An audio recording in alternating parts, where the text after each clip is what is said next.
Party 2012 and beyond. The reason the three of us were selected is we've all served on the LNC in various capacities.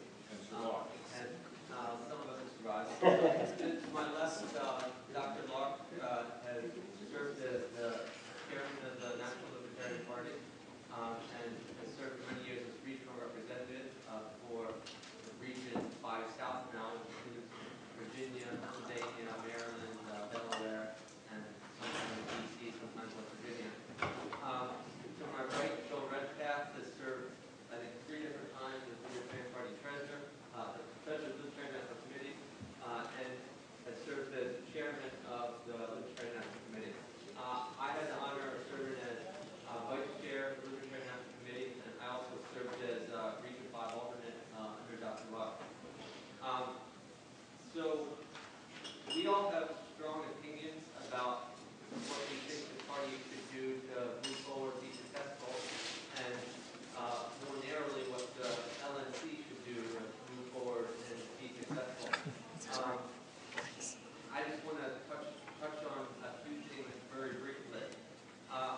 When I served on the LNC, I was ecstatic we could get through an LNC meeting without pissing off half the membership. We were very good at that. So at one point, we raised dues from $25 to $50, and then the next meeting we lose. We've done a number of things that hasn't really moved the ball forward, and some people moved the ball backwards or stagnated, caused some people to get frustrated and leave the party. So what I want to emphasize is many of you have expressed interest and will probably be delegated to the national convention, is that our presidential candidate is not the only important thing that you'll be considering. You'll also be considering who to elect to the LNC and implicitly what sorts of policies they will enact. I've been very happy with representation both to my left and to my right. Our current LNC, I don't serve in the LNC right now, but I follow them very closely, and it's been very acrimonious. There's been some unpleasant conversations and decisions. I'll get into specifics in a little bit, but I've usually been very happy with the votes on my left and my right. But you should keep in mind when we go to the national convention, we're not only voting on our regional representative, we're not only voting for our vice chair, but we'll be voting for chair, treasurer, secretary, 5 at-large members. So I want you to be very careful about the sorts of people that you select. Talk to them, talk to people who served on the LNC in the past to find out who would be good at those particular jobs. Because it's to all of our peril to put people on the LNC who, number 1, don't work well together, and number 2, don't share many of our goals for how to move the LP forward. So let me set forth a broad vision of what I think the LP should be doing. In my opinion, the job of the national LP is, number 1, give us ballot access for our presidential candidate in as many states as possible. Number 2, have someone to answer the phones and put up a web presence because some of our state parties are not as well put together. Luckily here in Virginia, we were very responsive on the web and the phone, but there's some state parties that practically don't exist, so it's important to have that presence. Number 3, the National Party needs to put on a national convention every 2 years, arguably every 4 years. At least we need to select our presidential candidate. Those are the 3 broad things I think the National Party needs to do. Everything beyond that is gravy, and it's wonderful if we can raise money to support our candidates more and things like that.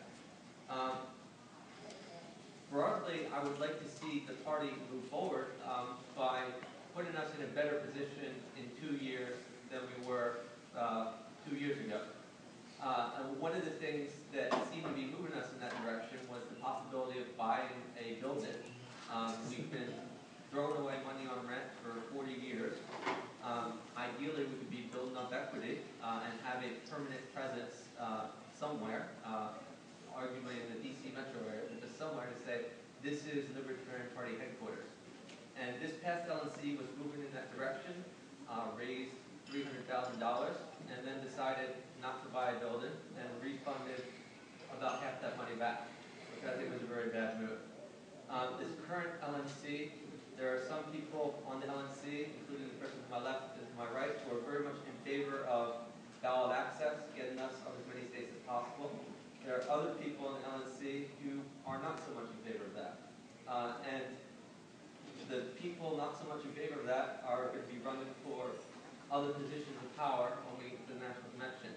So if you're a Gary Johnson supporter and you want to see Gary Johnson on as many ballots as possible, or for that matter, if you're a Carl Pearson supporter, Lee Wright supporter, Bill supporter, whatever, if you want to see the Libertarian Party candidate on as many ballots as possible, then you ought to be very careful for who you vote for LNC chair, LNC at large, etc. And I'll just leave it at that and let my colleagues speak on issues according to that.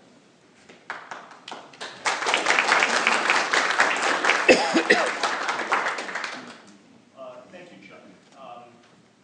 Before I get to the LP and speak about the organization, where I think the organization is going, I think that everybody who's involved in the Libertarian Party needs to step back and consider why they're involved in the Libertarian Party.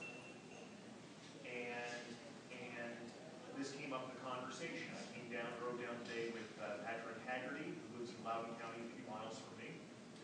And he asked me why I was a big L Libertarian, that is, a person involved in the Libertarian Party.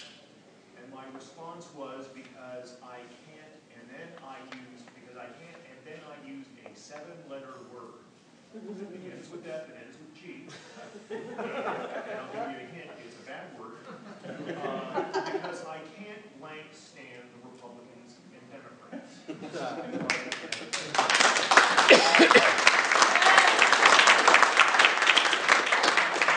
are a number of reasons for that, but I will tell you that if you didn't read on reason.org, a recent column by Stephen Greenhut, the title of it is The Political Cowardice of Barack Obama. Literally, write that down, go to reason.org and type in the political cowardice of Barack Obama.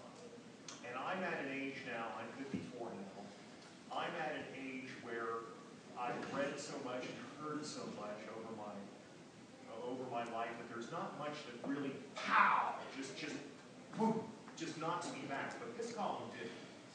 And it talked about basically how the recent State of the Union address, and this was one more manifestation of the terribly low level of political discourse in the United States. And he criticizes not only Barack Obama, but Arnold Schwarzenegger and other Republicans and Democrats. And that's part of the reason as well that I'm involved in the Libertarian Party is that I cannot stand the political status quo, the shallow argumentation, the pandering, I'm involved because I want fun, not just because I want libertarian ideas to rule in U.S. politics, but I am totally dissatisfied with the political system as it is, and I want fundamental change to the status quo here in the United States in the way our political system operates. And I think the people who throw their lot in with the lesser of two evils, that element is missing.